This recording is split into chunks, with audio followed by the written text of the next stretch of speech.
Coming to you from the award-winning Final Third Cigar and Whiskey Lounge, PCA's 2024 Best of Leaf Midwest Cigar Bar, Indiana's exclusive Aladino Cigar Lounge, it's the Final Third Podcast.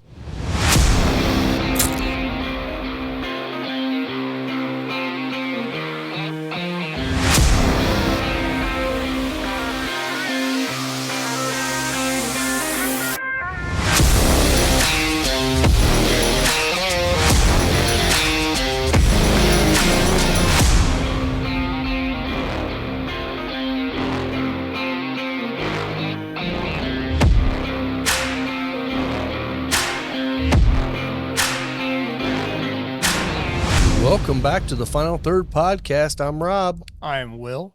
I'm Isaiah. And I'm Scott. And as you can see, we brought Isaiah back. I don't know what we were thinking, but what the hell? We're glad to have you. Yeah. Back for a show. This will be fun to catch up, man. We're going to ask you all kinds of really rude and It's okay. inappropriate questions. So, Yeah. no. So let's go ahead and get started here. Today, we're going to go ahead and smoke last year's Las Calaveras. Reason why is because this year's is coming out soon. If you want a chance to smoke the last 3 years, I'm going to be putting together a sample pack of all 3 years. So you can come in and buy all three, and then you'll be getting one free cigar, another free Crowned Heads in that pack. So that'd be a good way to get four cigars for the price of three. The 2021s? Not the 21s, the 22, 23, and now the 24s are coming out. Yeah. Well, 21s are sold 3 out. years. Yeah. Did you forget how to count too? Been gone from the show, and I thought he already had three. Whatever. Yeah. No, last year's are smoking fantastically right now. The That's what I was 22s. thinking. Yeah. So, and I've been getting into a lot of broadleaf. I don't know if you smoked the new Chef Special from Espinosa I yet. haven't yet. It's as good, if not better. I think it's better than the 55 and 56. it's better. Whoa. I think it's better than I It's think better. it's better than 55. 56. And I think in 56, and I Yes. think Scott Johnson's actually coming around now too. That tells you how good it is. I will need to smoke it's that just then. it's just more well rounded. Yeah. Than the 56 really is. or the 55.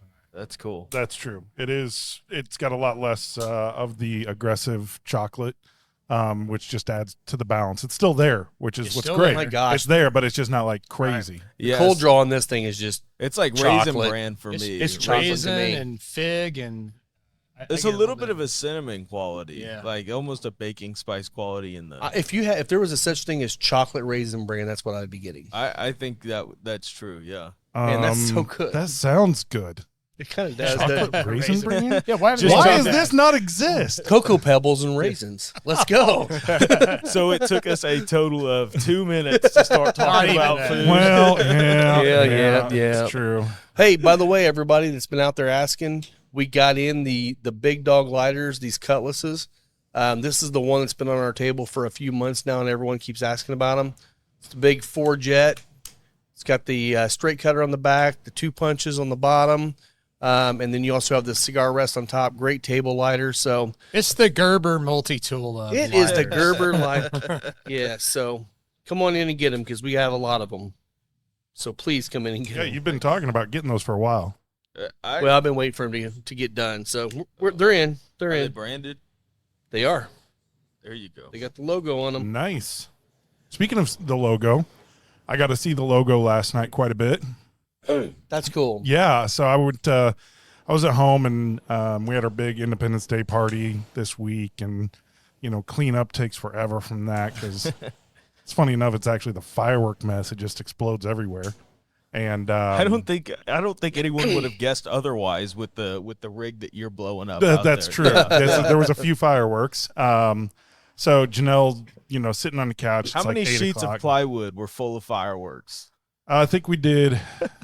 Well, if you count like the racks, there's 4 racks that have 50 shots each, that are like the hand load mortars, and then I think we had another 6 skids beyond that, and then we had some on the grass.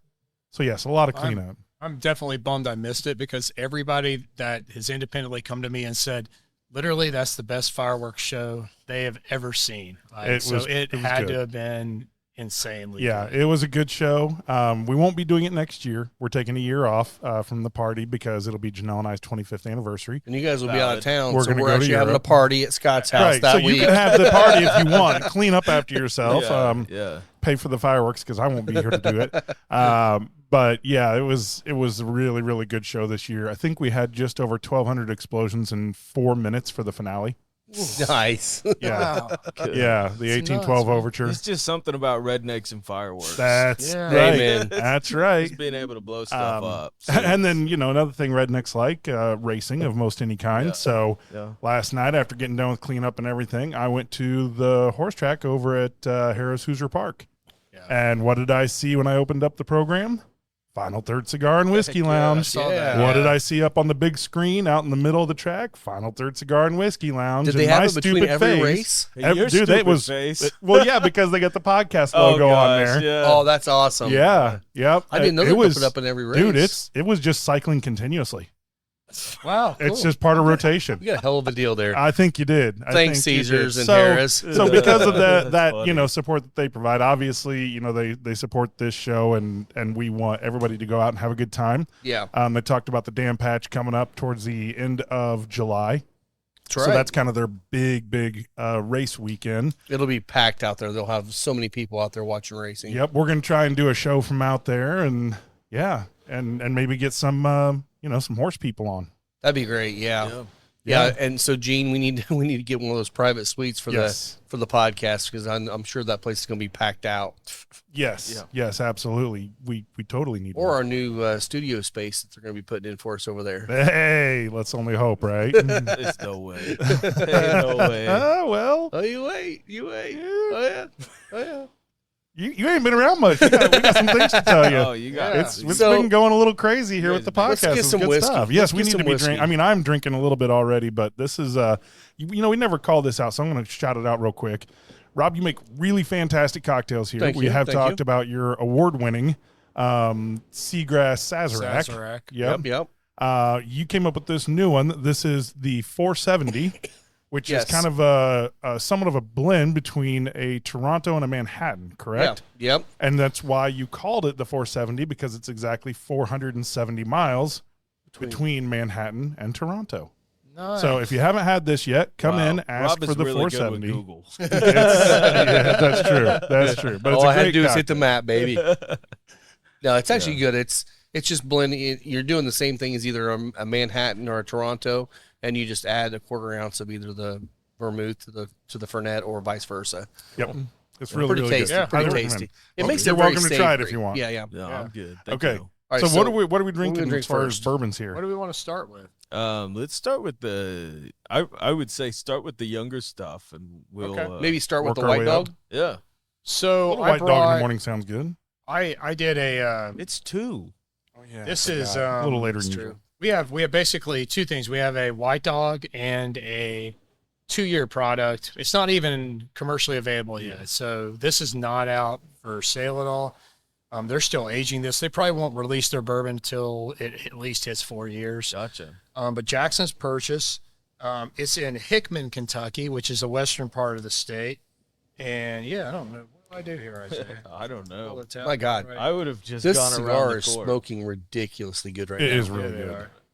Like I barely even gotten It is. into it. Mine too. I mean, Right now for me, it's like red pepper on the retrohale and wheat toast, like spiced wheat toast on the yeah, on the palate. absolutely. I can see the wheat toast or even rye, maybe. Yeah. So Yeah. we always talk about tasting the white dog, and Yeah. if the white dog's good, you kind of know everything's going to be good. So I'll let you pour as much as you want there.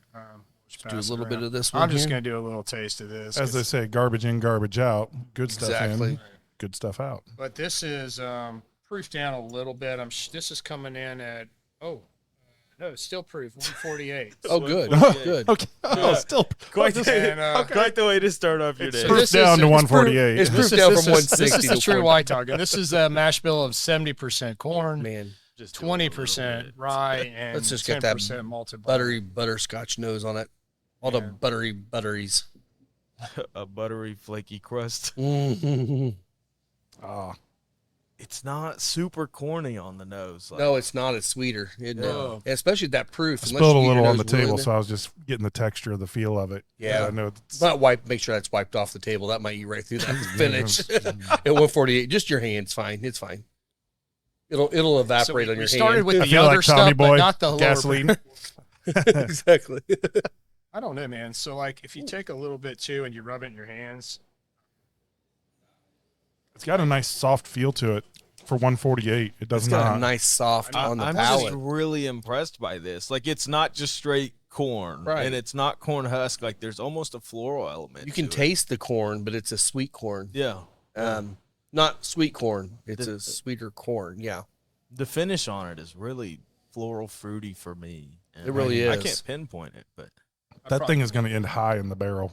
I am so impressed. Well, they can't put They it can't in the put it in barrel the- at 140. they'll have to water it down to 130. 130. Yeah. Is it 130, Isaiah? that is 125. 125 Oh, is it the is barrel. 125. We've talked Okay. about it. We were trying I to know. remember which one it was. Yeah, so 70, 20, 10. So 70 corn, 20 rye, 10 malted barley. Wow. I guess. Yeah. I'm not really getting much of that rye at all in there No. for being 20%. Thanks for sharing that. Yeah. That's- That's really good. And then this that is would be really the- promise. Like, that is a lot of promise for this It distillery. really is. And you This- said this, what's the name of it? Jackson Purchase? Jackson's Purchase, yeah. Wow. So co-owned or co-master distillers are Craig Beam and Terry Ballard, who was a master distiller at Makers for a while, Gotcha. or an assistant distiller at Makers. I'm not quite So sure. they know what they're doing. Anyway, guys that know what they're doing, they know how to distill. So And there is a note in there I can't quite pick out. I think it's that floral thing that Isaiah was saying. It is a little spicy at the front of the tongue, like just as Yeah. it hits, and I can't tell if that's ethanol or rye. yeah, I to me, I feel like it's ethanol, Yeah. but I'm not really sure either. I would expect it to drink a lot hotter than that at 148. Yeah. It does not have any kind of. I mean, if we took a whole shot of that, yeah, we of we would not course, have but our breath. I mean, normally, but- like you even just take a sip of something like that, and when it's, pretty crappy stuff, then I honestly really need feel a it. dump glass, but Oh, I hey, got it. Lise, Don't worry. could you grab us one small glass, please? Just one glass for a dump glass. So this is the bourbon. This is aged 2 years, 5.5 Thank you. months. Same mash bill. Barrel entry proof is 120. Cool. And We'll throw this in the middle here. Still Go a ahead. barrel Well, entry here. here. Just pass it around. Just pass it The around. table's full. So this was produced in 21. Yeah, and they pulled this on June 11th. So Cool. Super cool. see what it tastes like. I will say that White Dog had such a strong flavor, it kind of overrode the cigar, It did. which Yeah, you you're wouldn't right. Is expect. this dump But right here, Rob? I think it's just because That's dump. Yeah, yeah. you think so? I think really thought it was some flavor elements that were kind of pretty strong there. But it's not in a negative way. I'm. So no, again- no, not negative. No, I just mean like really, really. I really think it's Robust. more proof that overrode the cigar than. I'll tell you what it did to the cigar for me is it made the retrohale a lot more black pepper than red Yeah. pepper. On the palate of the cigar with that White Dog, it kind of made it a little bit more tannic bitter. Yeah. So understand Yeah. what we're tasting right now. This isn't ready. You Yeah. know, How old did you say it was? 2.5. 2.5. So it's okay. not ready. Okay. It's not released. So this is just kind of a maturation process here. Kind of see where it started, where we're at in 2.5 years with it. And what's the proof on that? That tastes pretty proofy. 120. Really? Wow. Yeah. That tastes more proofy than the White Dog. It's definitely got the tannins going. Oh, the floral that I was detecting in the other one turned into a really like almost peach and vanilla thing for me. Like I'm a get- peach I'm- blossom going to Yeah. a peach fruit kind of thing. Kind of Yeah. is. I can't get really past the oak tannic thing to me right now. I'm getting a little bit of that tasting like the dry oak, like you're dry on the palate for me. Make sure you rinsed your palate well enough. I feel like there's a lot sticking around. That could be part of the Yeah. White Dog still The sticking rice around. spice pops through It now. does. It 100%. does. Yeah, it it's does. on the finish. And maybe that's what it is. Maybe it's just It's the a White high. Dog. It's really spicy right now to me. And it's almost like a eucalyptus type of rice. Yeah. spice. Yeah, I was gonna say That's why I don't like it. 'Cause maybe I don't like like, that. That's the part of rye I don't like. Really? Yeah. I love it. I think this is great. The eucalyptus and dill, I'm not a big fan of that in rye. I'm not detecting dill in it. No. I'm saying those are the notes in rye that I don't like. Should probably put the cap on that. yeah, I get like a star anise thing kind of happening, but it's subtle. It's not I can like see that. I would agree with that 100%. Rob, what did you just rinse your glass with? I thought it was water. It looks Not- like lemonade, dude. Pink lemonade. It's I get that- citrus all of a sudden. It's a liquid IV. Oh, okay. I literally live on that shit now. I love it too. Have you tried the energy ones that they have? Yes, I have. The yes. yuzu pineapple. That's my Yeah. jam. So I like that. I like So the they liquid will IV. be contract distilling as well as producing their own product. So I'm excited for this. I think it's got a lot of promise. I think I'd like to see what it is in another couple of years and see where they go with it. But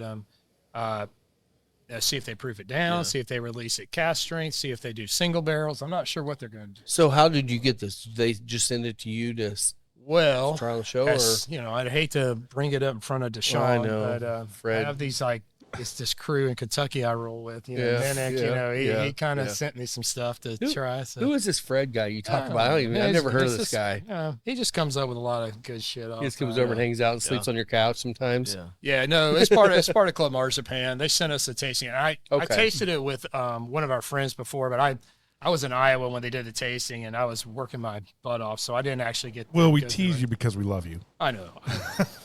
It's all right if you're bougie, And you get just access own it. to new awesome bourbons that you bring in all the time. Yeah, I mean, that's, and I feel like we're all benefiting from this.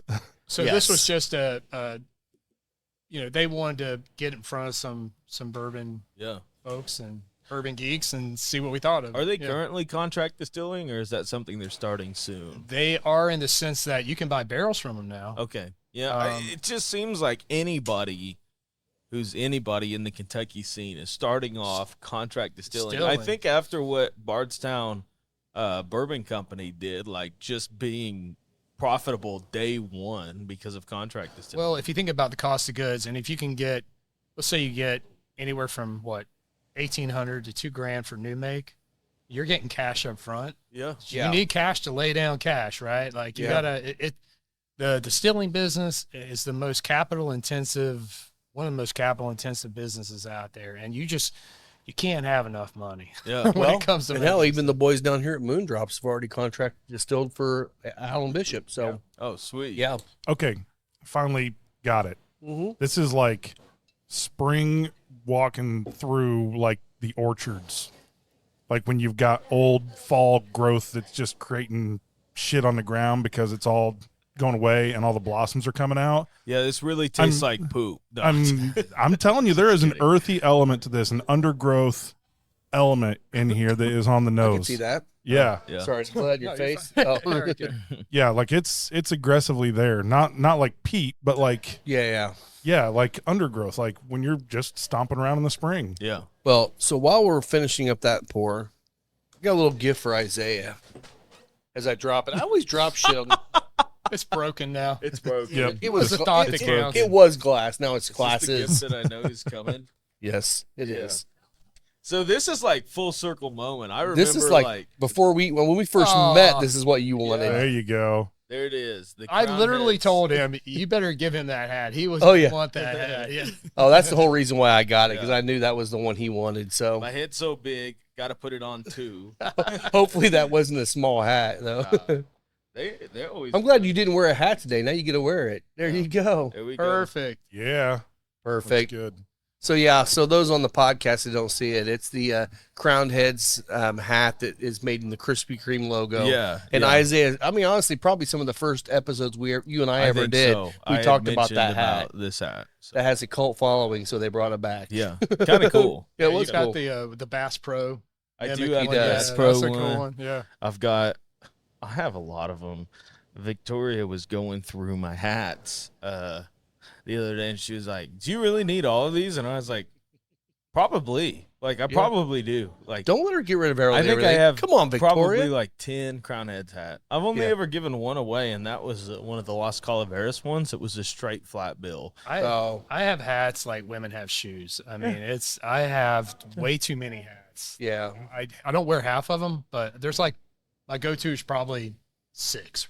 Yeah. You know what I mean? Yeah. But every 10 years, I get 50. rid of like 100 hats, and then I start over. Well, and I mean, if you look back at that thing, and I've got that many at home too. The problem is in this game, everybody's gonna give you a hat. Exactly, you're right. You know, all those hats back here were given to me. Probably. I've got a lot of hats, but I think I've got like one baseball cap, just my Lagalara white baseball hat. I've got 2 top hats. I've got a fedora. I've got like I like hats that are not like everyday, like they're all special occasions. Have you gotten in on the geriatric geriatric hats that they've been wearing? No, what is it? Tell me all about it. Only the cool people can do it, man. Oh yeah, Well, I got to get one of those. I know yeah, you do. you'll fit in right at the nursing home. I'm good with that. Only cool people wear those.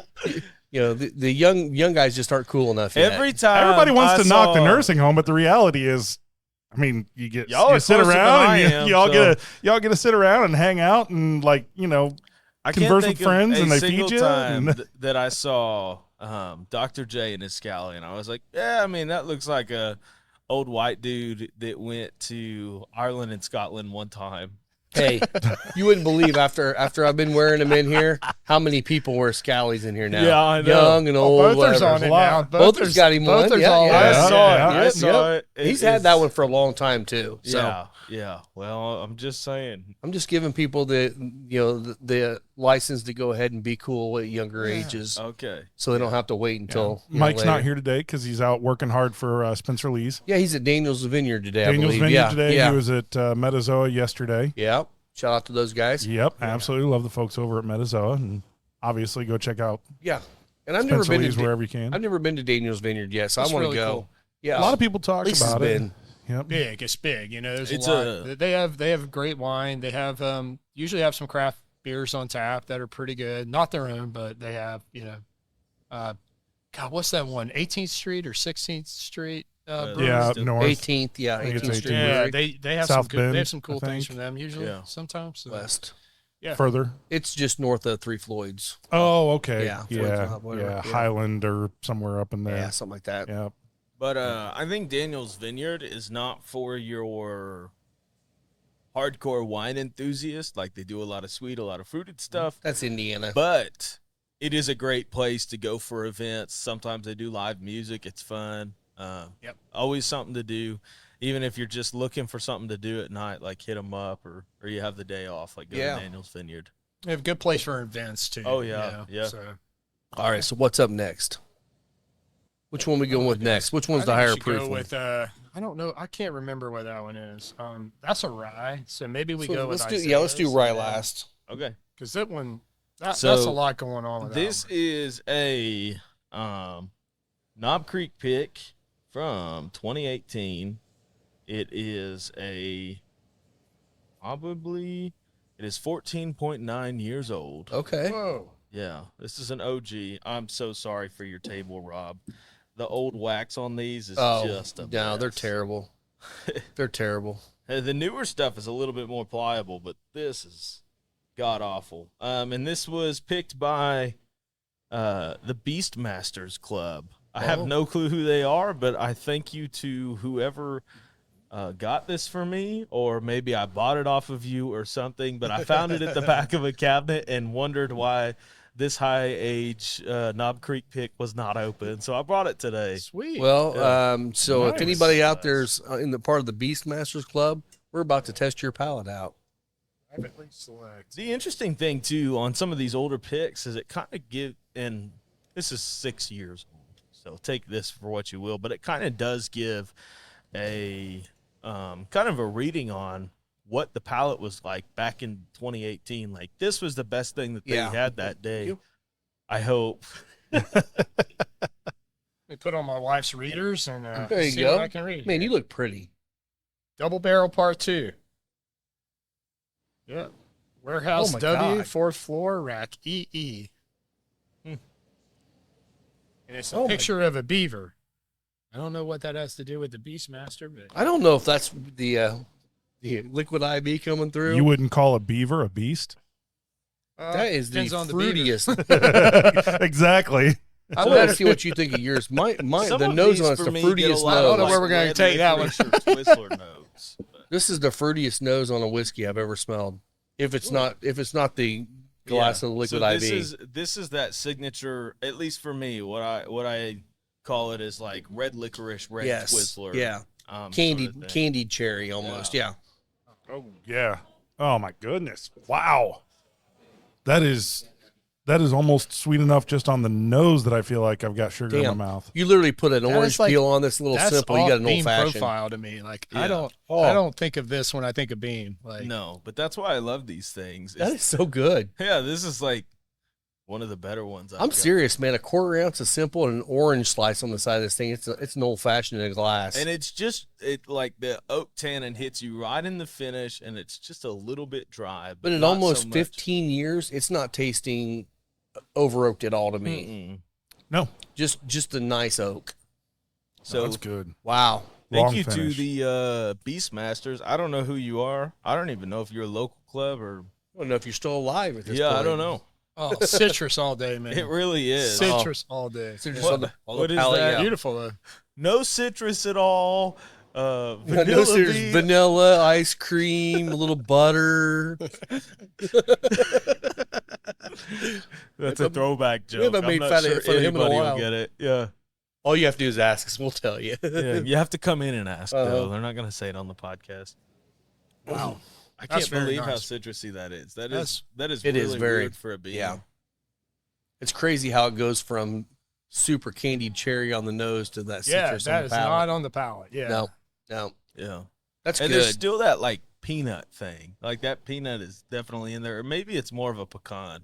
It's definitely probably I don't know if it's the best Knob Creek I've ever had, but it's right up there because I don't have a lot of Knob Creeks that I've had before. So but that's good. Well, I took a Knob Creek pick down to the lake, and it was 120. I think it may have gotten it. Yeah. It was the one that Fisher's Bourbon Society did, that Oh, yeah. Andre's Kitchen one, and it's quintessential Knob Creek. You know, Yeah. very nutty, nothing like this. Maybe a little bit of Yeah. citrus, but like not this at all. They, I occasionally find one of the newer ones that's, like, off-profile, but I regularly find some of the older ones that are off-profile. I think they've just sat around long enough to have it make a difference or something. I love when I see old Knob Creek picks on secondary. I'm always thinking if you're in there, Yeah. if you're watching, you got If your eye on Isaiah them or had not. extra money right now, he probably would be going for it. But these Yeah. on secondary will be anywhere from like 150 to 200. And They're not Honestly, ridiculous. Yeah. no. Honestly, not I would ridiculous. buy it for that. That is super unique. yeah, if I had money right now, I Yeah, probably would too. yeah. But, Same. yeah. Yeah. You've got So I 7 found year- these guys. You did? Are they still around? Oh, they've got like a massive website and like a podcast. All right, and Mike, make sure you They tag they him got in a this. whole Hey, that's whole a good thing idea. here, and it's like a public club that you can join. I'm assuming it's a pay to Okay. Could play, be. Sweet. but yeah, they got. Well, we'll have to tag you in the podcast and maybe reach out to them and see if they want to come on the show. Absolutely. Beastmasters, I have never been a part of your club. I would like to be after tasting this one. Right? But I don't know where I got this. I have no clue where I got it. That's cool. And Oh, the membership is free. Oh, nice. So, yeah, and they have an online So- shop. So what Man, you're these saying guys is you too can be a Beastmaster. I guess so. Nice. Yeah. they got a Traverse City pick. They've got a couple private labels, it looks like. Yeah, it does look that way. What year was the Traverse City pick? Oh, Because I think I might have tried that. October 2022. I bet that was the one I tried up there in Traverse City because they had 4 barrel picks from clubs, and I tried all 4. All 4 of them were fantastic, but that's maybe the neat reason why that name sounds familiar to me. Honestly, that They had flavor. $90 for that or 85 for that really? Traverse City. Yeah. This flavor Nice. profile leans more towards Baker's to me. it kind of does. Okay. You know what I mean? Like, I'd agree. yeah. But it's not as soft. Oh, Baker's no, to me no. always has a little Yeah. bit of that soft overtone to it. I just feel like citrus wise, you get more citrus out of Baker's probably than you do. Enjoy live harness racing action at Harrah's Hoosier Park, Tuesday through Saturday through November 30th. First post on weeknights is 6:15 p.m. and 7 p.m. on Saturdays. Also enjoy the Hop Bebop concert series to go along with racing on Saturdays with local musical acts live from the Hop Outdoor Recreational Area from 7 to 10 p.m. Admission is free. Harrah's Hoosier Park, premier gaming in the heart of the Midwest. The other beams. What was that Baker's that came in the silver label? The 13-year? Yeah. Oh my gosh. That's solid, yeah. It's such a good bottle. Was it good? I haven't had that one. No, you've had it. You've had it Oh, multiple times. I never know that I It have was there things. even at my bachelor party. Whiskey, yeah. Yeah, It was at your bachelor party, but there was a lot at your bachelor party. So Yeah. I remember sending a picture of that table to one of my friends who's into whiskey, and he was like, "Holy crap, where's my invite?" Sorry. Pin the not tail close. on the high-end bottle. It literally was. yeah. Like, everybody brought out something special, and It was fun. It was nice. I wish there were more tastings like that of like everybody's bringing the bottle that probably in a normal sense would be at the back of a cabinet and like ordered for a special occasion. I was this is a rabbit trail, but we'll go down it. But we had Victoria had a friend over. Her husband came with her, and I'd never met him before, and he casually mentioned that he was into bourbon, and I was like, "Oh, okay. What do you like? What do you like?" He's kind of younger into bourbon, like he had Crown chased Royal his, Apple. Nah, he had chased his Blantons, all that stuff. He was like, now what I'm really looking for is Taylor. And I was like, okay, well after dinner, like we could try it. We could try some. Yeah. And it was like that brought me so much joy. Like I have not had joy around bourbon in forever, but watching somebody younger like sit there and drink even the Taylor small batch or the we killed the last of that Maker's whatever. The BEP? No. Oh, the one you really liked. The nice one that came out last year, that limited edition. The one the one you were really cask hunting. whatever. Yeah. You know. just cast strength. No, No, it was a it special was release. Okay. I forget what Cellar Age. Cellar Age, The that's it, Maker's yeah. Cellar Age. Oh, We yeah, killed yeah, that. yeah. We drank some Magnus together. Like we That's drank some cool. Remus Repeal, and he was just like, "I've never seen these bottles. I see about them on bourbon groups, all this stuff. Like, thanks so much for sharing, whatever." But it was that's a great segue into something we've been talking about the last couple episodes too. This is a story you just told about what we see all the time. Don't pass up on the Blantons and the Eagle Rares and stuff if you can get a bottle, because you're gonna have a young person come over and they're gonna go, "My God, you got Blantons!" Yeah. Give them a pour. Let them enjoy. That's why I buy it. Exactly. If they come over and they've never had it and they've heard all about it because they think they want to get into bourbon, awesome. I've had it 100 times. I don't need more Blantons in my life. No. Like, it's fine. Well, and he was shocked that I had like an Eagle Rare store pick. He was like, "I've never seen one of those." Blah, blah, blah. And I was just like, dude, grab the bottle, bring it to the table, like just pour yourself some. It's not a big deal. Like, and he was just like, "Do you care how much I take of this, or that?" And I was like, "Fill your glass however much you want to." I think he poured 4 ounces of Taylor. I do not care. Like his wife drove him home. He was fine. He was great.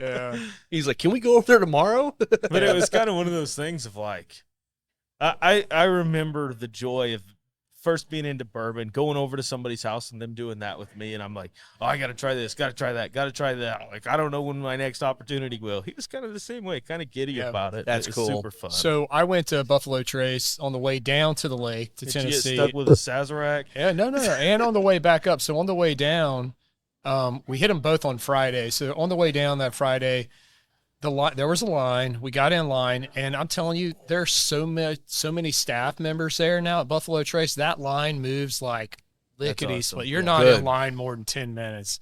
And we probably got in line around 9:30, and we were out of there by 10, maybe 10:15 at the latest. By the time we got through, walked around, took our time just looking in the gift shop, got the bottles, had our grandson with us, got him a little mini buffalo stuffed animal that he was dying to have. But they had Blantons and Weller that day. Oh, sweet. So Weller is no longer the 3-month rule with Buffalo Trace. So if they have Weller, you can buy one per day. But if they have Weller later in the week and you're around, you want to get another one, you can. So at least you're not in As 3 month jail. You're Yeah. talking about Weller. special reserve. Special reserve. Yeah. But we got Blantons. And on the way back up, same thing. Waited in line for maybe 10 or 15 minutes. Got in, had Eagle Rare. We got 2 bottles of Eagle Rare, got out. So, Cool. you know, Yeah. so I've got those. I like having those, like you said, Scott. Yep. For people that come over that enjoy, you know, those products, and you know, we know a lot of people like them, and Well, if you happen to get your hands on a 175 of Eagle Rare, I need one. yeah, I know. Well, every year. I've got two 750s, but that's not the same. It's not the same. Nope. You I've need got the a pretty big good bottle. hookup. He's always Yeah. doing me right. BJ Ray, thank you very much. I would say by next year we should be able to see that shit everywhere on the shelves. I would hope so. That's I what we mean- said last year. Well, It no, is what we last said no last last year. year we were talking about the first ones being Sazerac and Buffalo Trace being everywhere, and now you're starting to see the Blantons popping up on shelves, Eagle Rare, at least 750 showing up on shelves. Oh no, It's there's coming. 175s out Taylor's, yeah, there. Yeah, they are showing up like at Meyer. It's just you just got to get 'em. everybody's still grabbing them right now. Yeah. right? It's not quite enough to keep people like where they just don't see it and automatically buy it. The Right. only one that I see all the time is Sazerac, and it's just Everywhere. It's everywhere Sazerac. Traveler. It's like every single Meyer got an entire pallet of this stuff. Yep, And they've yep. just been Yeah. sitting on it ever since. Well, I mean, if you go down to New Orleans, even when it was, supposedly everywhere. allocated, it was Yeah. everywhere in New Orleans. Yeah. Yeah, Baby Saz was all over the place. You could go to any liquor store, you could go to any bar.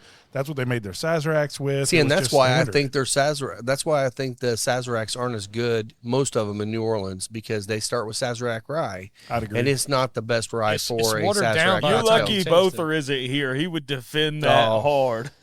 No, But I think- Seagrass is I way think better. that this place, Seagrass is- what this place does well is starts everything with about 100 proof whiskey. Yeah. Like, Yeah, Well, that's where it should be. yeah. 100. I think so. If you're going to water it down in a cocktail, like at least start with something that you'll be able to taste in the end. Exactly. So yeah. Chris Gordon, he's going he's going across over to Branson, Missouri for a Yeah. family get together for a week. So That's a cool area. He did this really cool thing with his family. Did this big bourbon tasting with his whole family. It was a huge hit. So now, he's been challenged to do it again. So he's like, I got to amp it up. I got to get it better. But he wants to start with like a basic bourbon. So we were looking through my stuff yesterday, and we're like, okay, we came down to 3. And then these are the 3 we picked for the basics. And I wanted to see what you guys thought. So one was Knob Creek 9, Okay. Okay. 100 proof. It's delicious. One was Bullet, 90 proof, just straight Bullet. And the third one was, what the hell was the third one? May have been. I knew he was talking about doing Heaven Hill Bottle and Bond. It was heaven. No, it wasn't heaven. that Hill wasn't Bottom probably Bar. the. It may have just been regular old Elijah Craig. Yeah. Yeah. Okay. Um, Just but I small thought- batch. Yeah. Yep. Yep. Those Just are a, good just starts. a baseline. Let's start here. Yeah. Like, pick out some classic bourbon notes that should be there, right? You know. And then- One of And those are accessible. my favorite things to do when taking somebody who's brand new to bourbon into the world is start with a corn whiskey. okay. And I would tell them, like, hey, taste this. Like, this is the basis. Adding rye, adding wheat is doing this differently. Honestly, recently when I've done it, I gave him mellow corn and then I gave him JTS Brown. And it was like, JTS is a cheap bourbon. I mean, that's bourbon. It's Yeah. just bourbon. It's Yeah. good, but it's just bourbon. But I would say that if there is a corn whiskey, even a light whiskey of That's a some good sort, idea. like yeah. it helps people, or I think in my head, I would say that it helps people notice the actual corn notes in there. Yeah. Even though you're probably not going to want to finish that glass of mellow corn, it's not for me. But Yeah. but it is a valuable experience. Yeah. I think it's all about building context, right? Yeah. You can taste a really, really good bourbon or a really good rye or a really good glass of wine. But if you don't have context of what entry-level stuff tastes like or like core flavors like what you're talking Yeah. about, it's really hard to have some sort of context to know how this is. And I think I did this I was talking with Rob earlier. I had a Perdomo 20th anniversary. I think it was their sun-grown last Delicious. night. Yeah. Well, I've always thought it was delicious. Uh-oh. And last night I'm smoking it at the horse track, and I'm like, man, this doesn't seem quite as good as I remember. Yeah. And then I have the Murcielago TAA, Yeah. and I'm like, shit, this is it's night and Those are day. money. It just kind of blew me away because I've always considered, Perdomo to be a pretty quality brand and make some really good cigars. Totally. But you add context to it and you start smoking other things around it, or you do tastings where you start with some base products and then you move up to some high level stuff, you can really tell like what the differences are. Yeah. If you just drink the good stuff, you kind of lose that whole, what is it that's like the core elements and core flavors, or what is it when people are doing pour processes, or at least their low cost stuff. Yeah. So context matters, and I love that ways that you guys are talking about doing that. I mean, and that has helped people when I've walked them through things. Say like, do you like it sweeter? Or if you were to pour a like Bullet Bourbon leans a little bit spicier than something else. Totally agree. So does Elijah Craig Small Batch. That is, I always think Small Batch drinks above its proof level. Like it's the one that if you throw it in a blind for me, I'm gonna get it wrong. I'm always gonna shoot it higher if I don't know what it is. Yeah, but little things like that being like, hey, this is baseline. Here's Elijah Craig Small Batch. That's a bourbon whose primary, secondary grain is rye, and then you show them a makers, and it's like that's wheat. So you've got corn, you got rye, you got wheat, and in that way, people are able to say, I don't think I like the spiciness as much as I like the wheat, or you know what, I think I kind of am leaning towards that, but yeah, that is. Well, just one way to think about then it. Then he's got next year's to be able to do it that way. Yeah. I mean, seriously. Yeah, right. Yeah, if he's already got this year's set, they've already kind of so he's coined him take, to do this. For his higher ends, he's going to take a JT Mellick, which of course is 100% rice whiskey. Yeah. But he's got a lot of family from Louisiana. Some of them have never tried it, so they're going to enjoy. Oh, that's great because they'll be able to go back and get it, have a connection to it. Yeah. And then he's going to probably take I think he's going to take a Booker's. Not sure which one he's going to take, and then you got to watch which Bookers you're taking around people. Some of them drink like fire. Oh yeah, I know. You got to kind of know which one, right? Yeah. And then I'm trying to remember. He's got another one, another like pretty high proof one. I can't remember. Maybe that J. Rieger or something like that. I don't know. Hey, I was drinking the Larceny A124 last night. Yeah. At the track. Yeah. I'm so glad Gene. I know he's working hard on trying to get some better whiskeys in there. He's doing a great job. They got the Heaven Hill Bottled and Bond at some of the bars. Yep. And that Larceny A124. It's very good. Still very good. It is so good. Every single time I get it, I'm like, man, this is really fantastic. Yeah. 524 is a bust. Is it a bust? 524 is Bummer. We talked about this. Those early Larceny barrel proofs, terrible. Just too hot. Too hot. This A5 or this B524 that just came out, it's a throwback. It's way too hot. It's an ethanol burn your nose hairs off. It's just they had a miss on that one. So that's my problem with some of the like Elijah Craig barrel proofs and the Larcenys. I have friends that love every single Elijah Craig barrel proof that's come out, and I think that they're solid. But they're not all for me. They're just not. Like, those are a try before you buy for me. And normally by the time I've tried it, there's no way I'm going to be able to buy it. So, and to be fair, that's N=1. So I'm not here to say, don't try B524 or buy a bottle if you see it. By all means, if that's your jam, go for it. Yeah. And hey, see what you think. But especially if you're talking about, potentially making a cocktail out of it. It could be a very, very good cocktail. Right. Yeah. Whiskey, right? And I think lots of times we always focus on the whiskey itself. Yeah. And we're doing tastings and we're trying to, talk about the flavors and things, but there is different purposes, and making cocktails can be absolutely fantastic. Yeah. I had an old fashioned last night at Fox Garden. Yeah. And I had them. They usually use just base Old Forester. Lower proof Old Forester. And I said, hey, put Maker's Cask Strength in it, which is still, it's going to be a little stronger, but Maker's Cask Strength is not going to break the bank on a cocktail. Oh, my God. It's a million times better old-fashioned to me, That's the thing is, I love Old Forester. I don't like it in cocktails. And, maybe the 1920 will work fine in a cocktail, but you don't see that very often. But whenever you see a cocktail and they start with the regular old-fashioned, it doesn't. It does. Right? I think it takes away from the cocktail some. I would agree. But then you got something like B524 that you look at it and go, okay, high ethanol content. It's really aggressive. All right.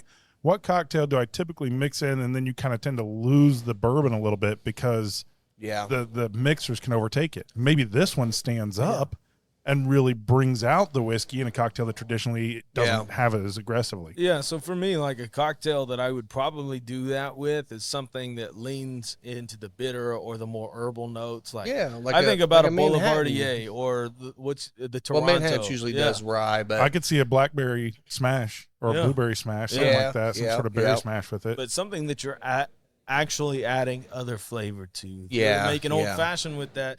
Sometimes the water or the cool hits it just right, and you're just like, this is even more ethanol. Yeah, that's true. So speaking of like cocktails, like what is your guys like go-to summer cocktail that involves bourbon? Like if you're going to be outside, it's hot, you don't want to sip on anything neat, you don't want a straight bourbon or something on the rocks. What's your go-to like summer bourbon cocktail? Start down there. No, actually, I can't even think of something that I would necessarily jump on other than like a ginger, just a ginger and ginger beer, ginger ale. No, ginger ale. Yeah. Okay. Yep. All right. Ginger ale. See, I'm kind of with. I mean, I do like in the summer. I do like mules. So like mules are fantastic. The brandy mule or a Kentucky mule. Not a big Moscow. I don't like vodka that much, but I mean it tastes fine with ginger beer. Yeah. So I do like mules in the summer a little bit. I will. I think my favorite cocktail in the summer, just because it's refreshing, is a Boulevardier. That's a bourbon drink with Campari in it. Yeah. It's a little bit bitter, kind of nice, a little bit fruity. I would tell you the thing that I've been drinking most as far as summer cocktails has just been a like high quality spiced rum, which I've been using. Chairman's Reserve. From that's what we use here. From St. Lucia Distilleries, and mixing that with. So I'll mixing that with pineapple juice. So I'll do like 80-20 in a cup, and that's like my favorite thing. Yeah. Now, for some reason this year at the Independence Day party, the bourbon cocktail, like last year, it was gone. And this year we ended up with like 1.5 gallons left over. So did you finish it off? No, it's still sitting in the fridge. I meant to take it over to my parents over to the pool. What was it? So it was Maker's Mark, lemonade. That's right. Grenadine and bitters. Okay. Yeah, I think it's Peychaud bitters. Yeah. And so you're getting the sweetness from the lemonade and the grenadine. And it is, you put it on ice, and it is very drinkable in the heat.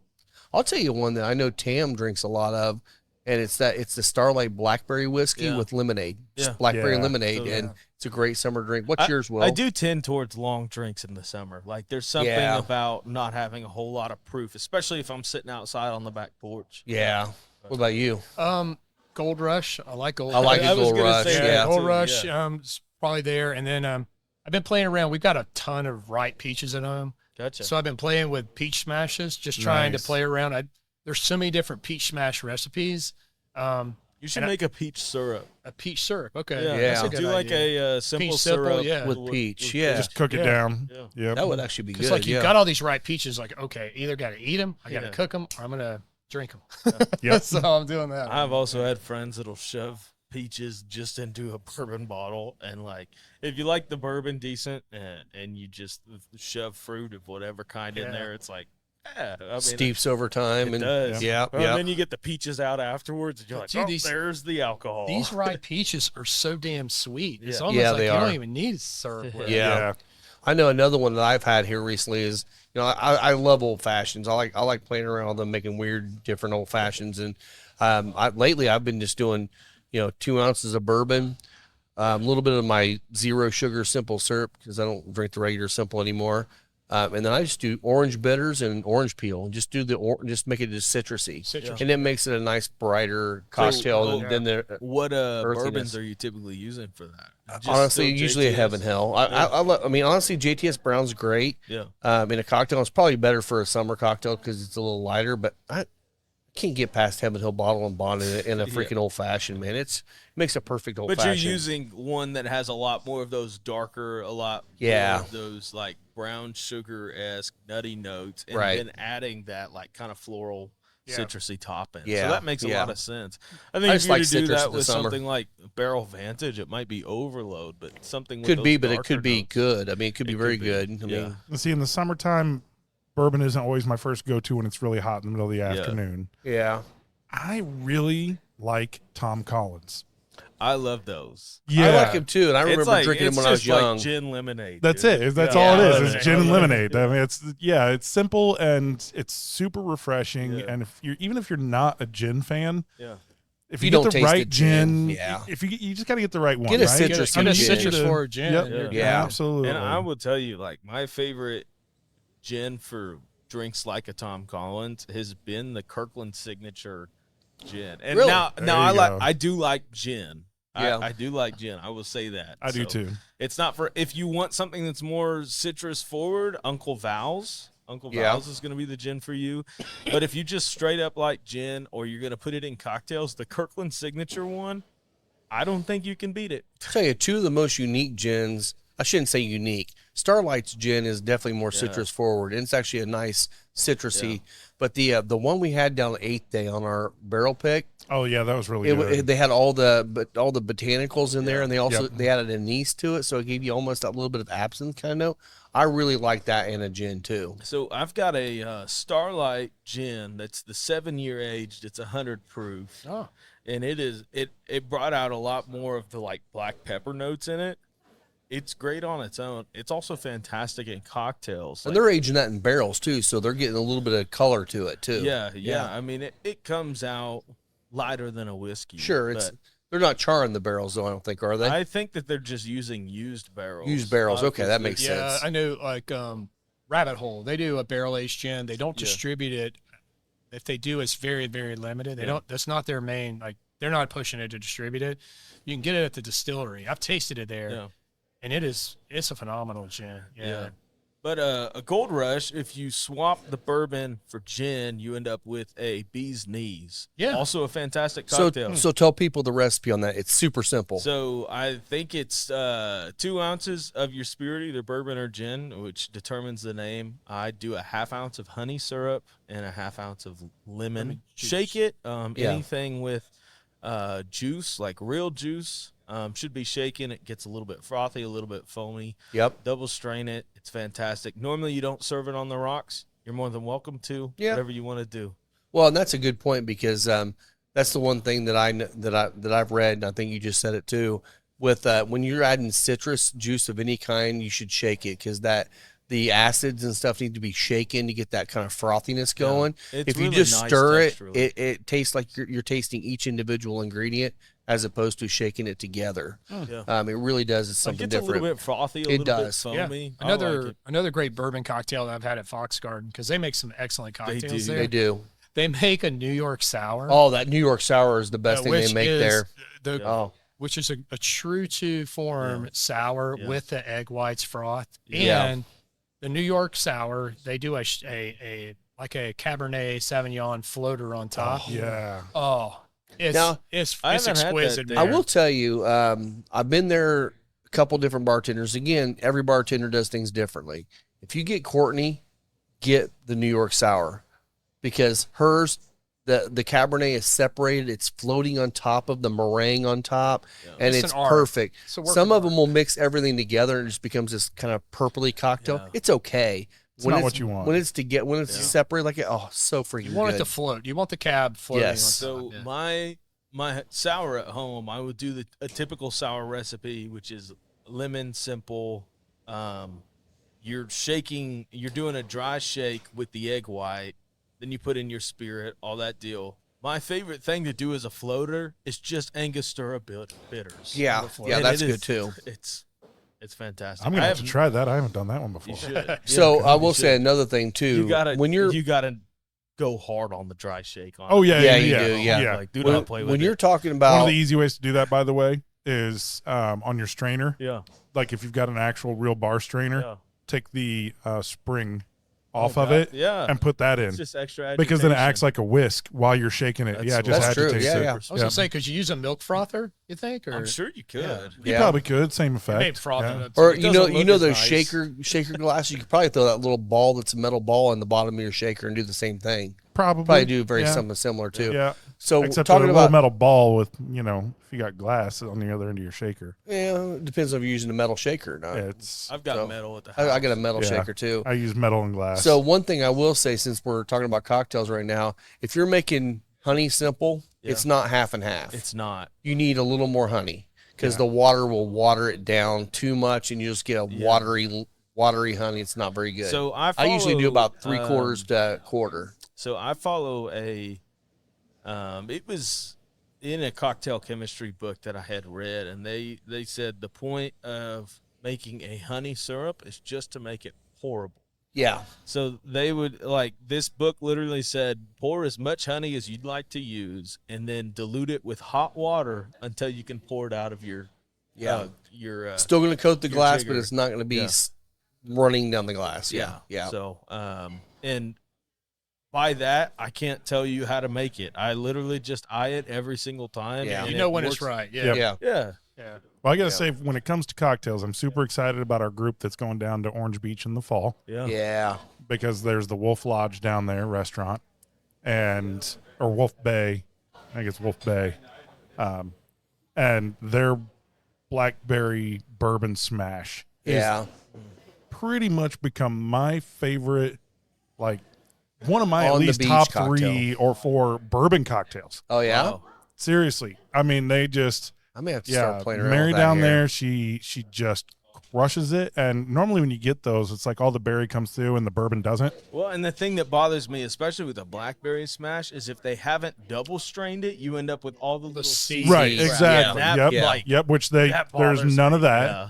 Right. And it's got a little bit of that mint in it. Yeah, Right. So it's just a soft muddle. And man, I'm telling you it's so damn good. I am You're gonna going to have to work on that one. Oh, we're gonna be drinking a lot down there. First thing we're drinking, though, I'm telling you right now, the very first thing we're doing is Bush.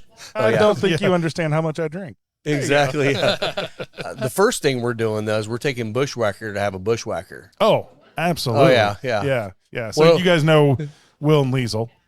Have you met them yet? I don't know. I don't think you you've have. met him No yet. will. I don't know. Yeah. Liesel's his girlfriend. Liesel's girlfriend. And Liesel dove through a hedge down at the front gate of the Indianapolis Motor Speedway. Dove into it. Why? Into it because she thought it looked really soft Because and she always wanted to do it. Yeah. And it was there. That is not soft. It's not No, it soft. wasn't. She scratched herself so did. badly all up and down her legs. She did. And now Will started calling her Bushwhacker because they're going down with us to Orange Beach. What a great cutesy name for Oh, right? Bushwhacker. Exactly. Bushwhacker. Yeah. Which the Bushwhackers in Orange Beach, I mean, that's like their official drink is. down there. It's really So good. I know McGuire's they have the Irish Wake, which is very similar. The Irish Wake is in the big, Huge. big glass, and Yeah, it's got Janelle had one. I so didn't much have 'em, freaking but- alcohol in it, Yeah. and it's so good. But I'm sure it's not good alcohol. It's just well done. Well, when I tasted it, I was like, this is very sweet and probably very, very strong. And she definitely felt it. Definitely felt it by the Have time. you guys we were gotten leaving. into much of Irish whiskey or Scotch cocktails? A little bit. Yeah, I think one of my favorite Irish ones is the Dark and Stormy. I haven't had that one yet. Yeah. What's in that? I thought you made that with rum. You don't make it with. No, Irish there's a version that has there's a version that was popular when I was in Nashville that had Jameson in it. Okay. But it has a dark rum float on it. Final Third Cigar is Indiana's exclusive Aladino Cigar Lounge.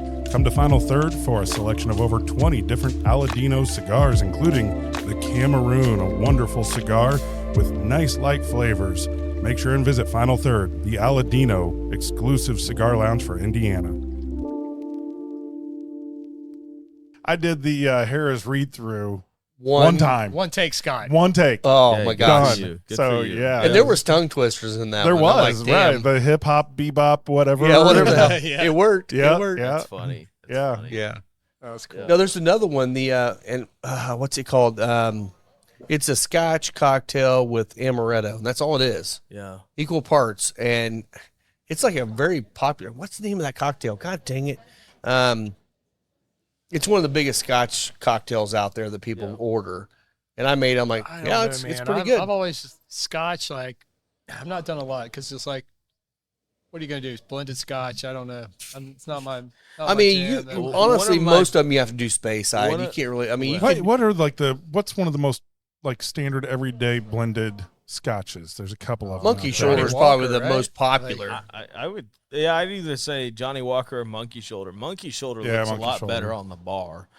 But Yeah. one of my favorite Scotch cocktails, and I will get it with all Isla, Yeah. Because no, I like because I love Island. the peat is called a tattletale, and that was made by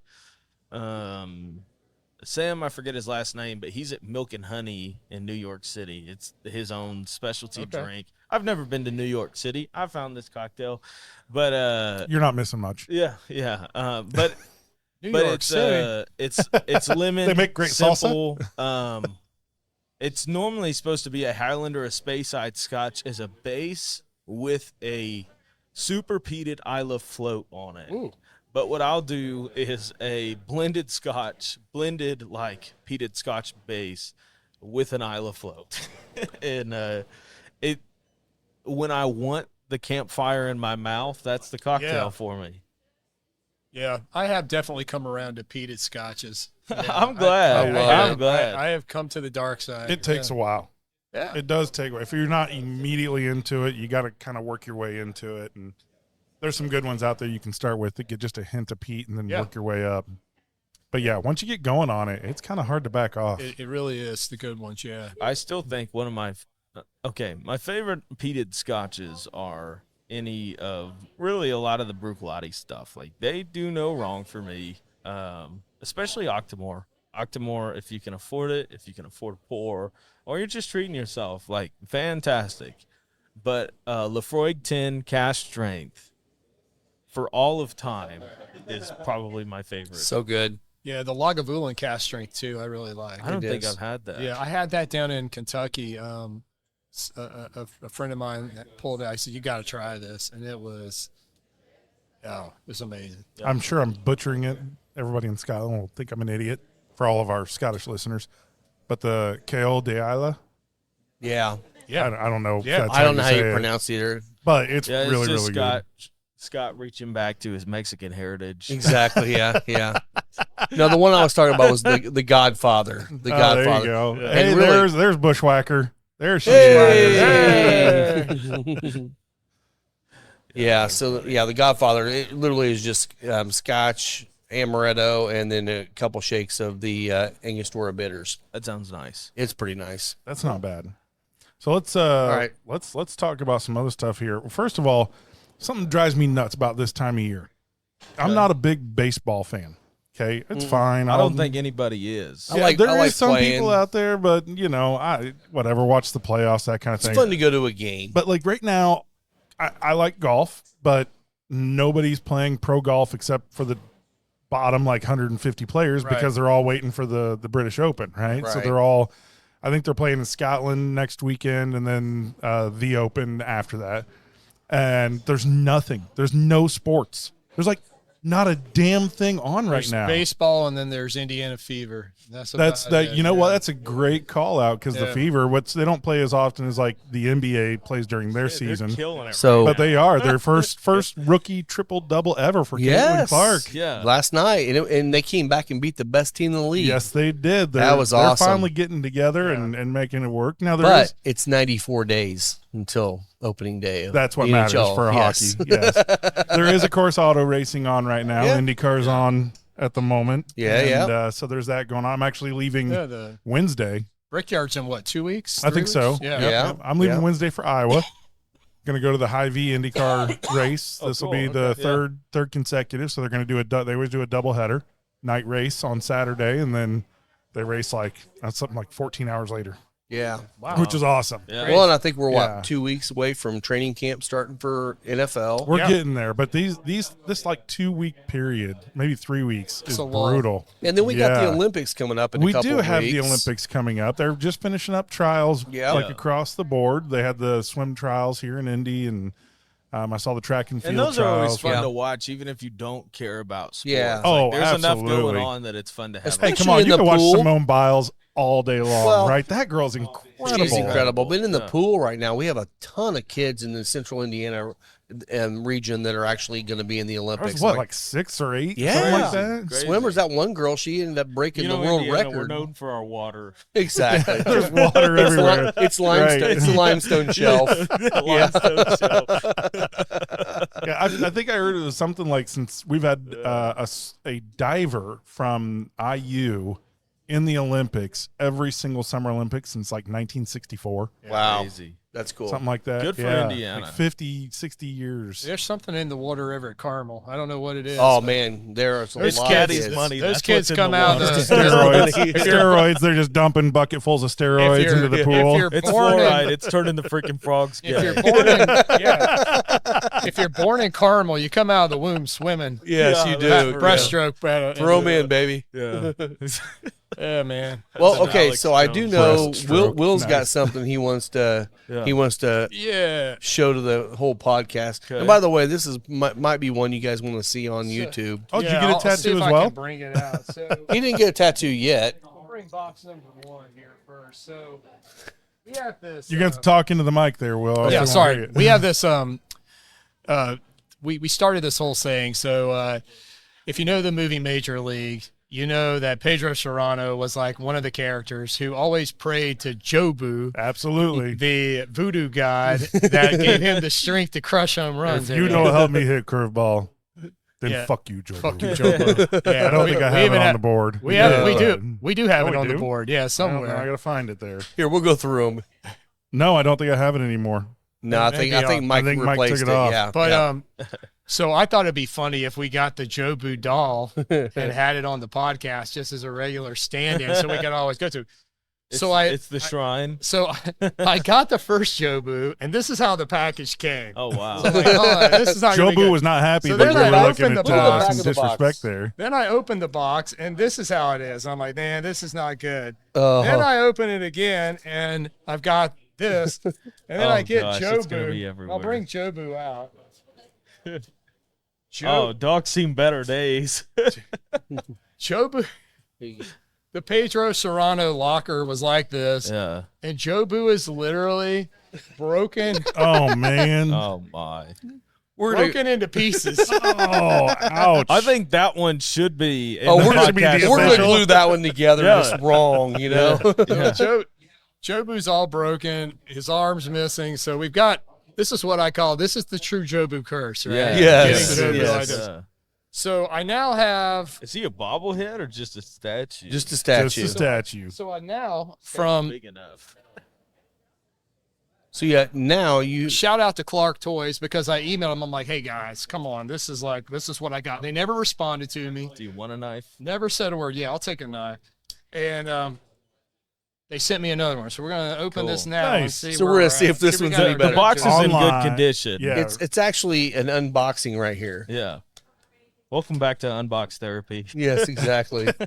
We're going to unbox Jobu. Oh, well, the locker looks good. The locker Locker looks looks good. clean. All right. Yep. All right. Jobu's gonna be perfect. The And locker's nobody's gonna intact. like him. No. They saw his predecessor. We will now open. Oh, Oh, yeah. oh. Everything looks Everything good. looks pretty. Oh, foam is looking good. See if I can pull this out. Yeah. He's making sure to get styrofoam everywhere. And he Now- is he pristine? I can pull Jobu out. Cautiously. Wow. We have a fully intact Jobu. There we Yes, go. Yeah. there he is. So we're going to call this good Jobu, and we're going to call this one bad Jobu. Yeah. So you're either getting good Jobu vibes or you're going to get bad Jobu vibes. Got it. Got All it. right, we got to put him out here, so we'll get him out on the table. He got some styrofoam is in that his foam eye on there. his eye? I I think see. it's, yeah. Both of them had styrofoam on the eye. Yeah. Here we So go. this will be our official That's on your Jobu. shirt, So Rob. That's Perfect. okay. It's all good. We'll glue this guy's arm back on. Yeah. Yeah, we'll get him together. It'll be fine. Anyway, So Jobu is now part of the podcast. Yeah. good Jobu. Fuck you, Jobu. Fuck you, Jobu. That's awesome. I love it. I love it. I'm Love our partial to the Jobus. mangled one.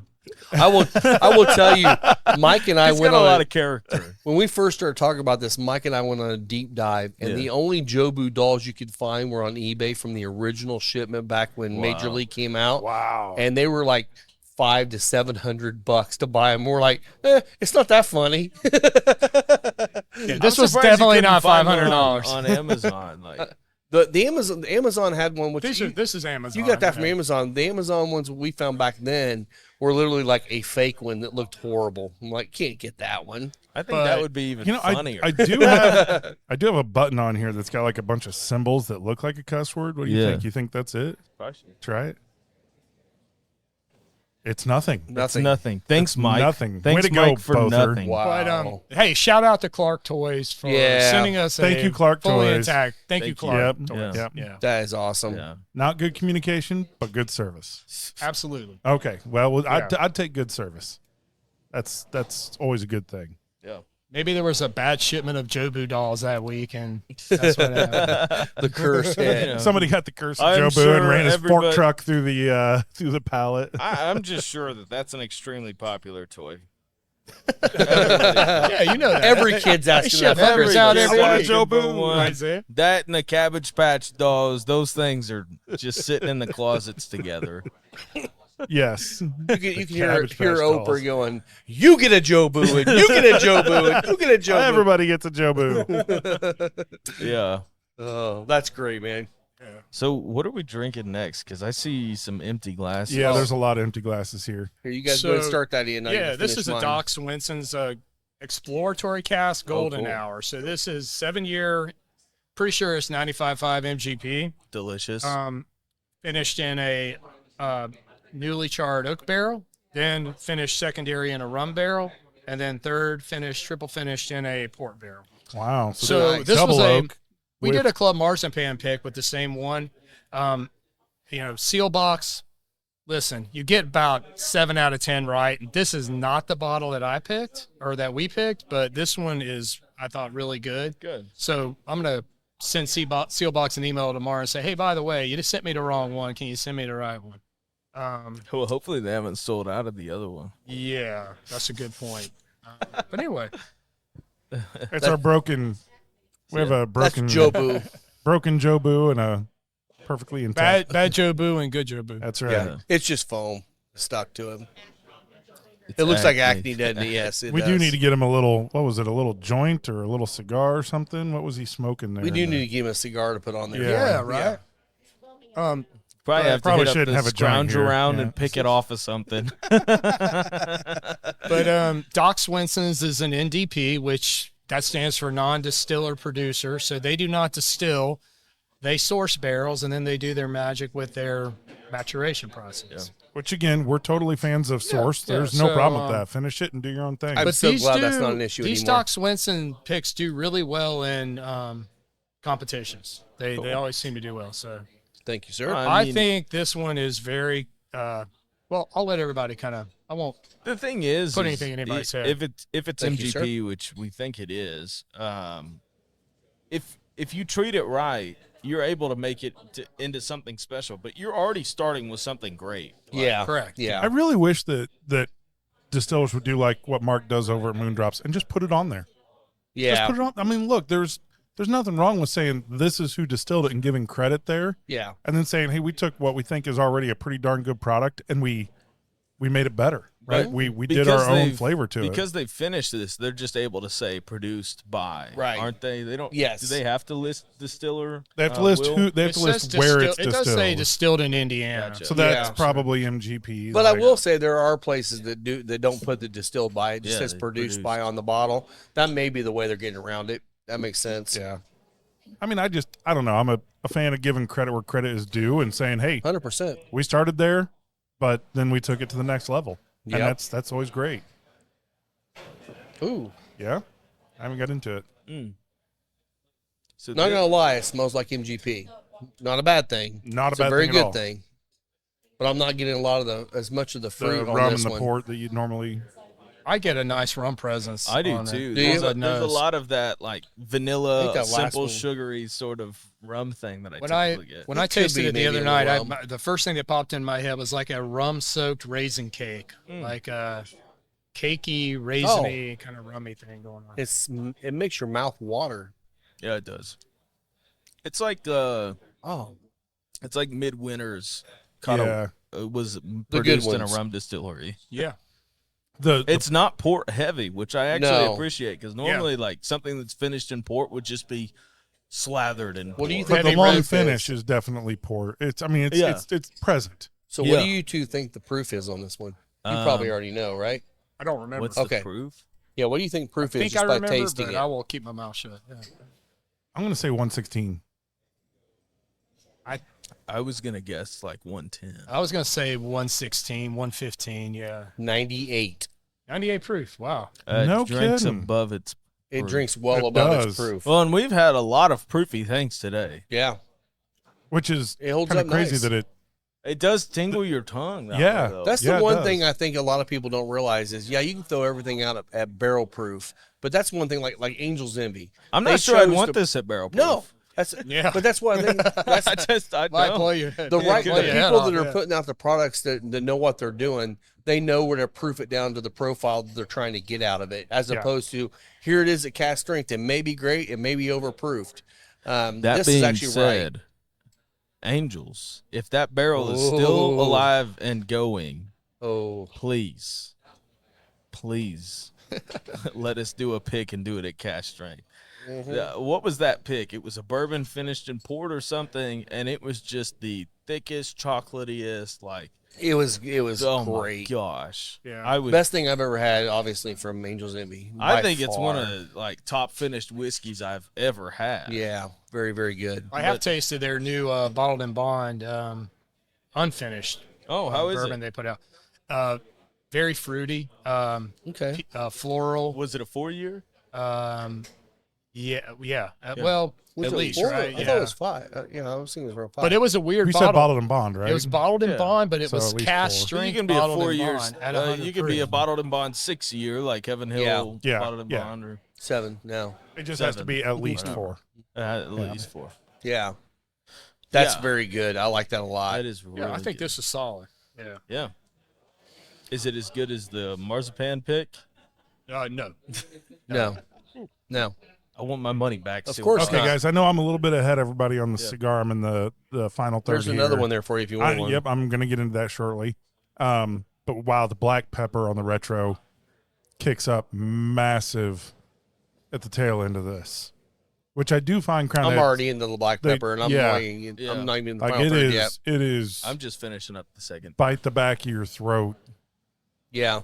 there. So It if makes your that's- nose tingle. It does. I'm kind Yeah. of starting. I'm leaving the second third right now, and it definitely mellowed a little bit though to me. I thought that. At least I thought in the middle it was notes- totally mellow. Yeah. I Are you thought all the retro flavor was hilling mellow. it right now? Yeah, well, I'm not talking about the retro. Not the retro, yeah, on the but palate. just You're right, on the generally palate. yeah. Yes, I think Yeah. on the palate it did actually. Even now, it doesn't seem as aggressive as it did at the beginning. Yeah. But the retro, the black pepper just It's Yeah. leaning towards Crazy picked up. that toast, that kind of like a rye toast note on the palate. Yeah. And then the I think pepper so. just hits your nose like, whoa. which here I we go. actually really like.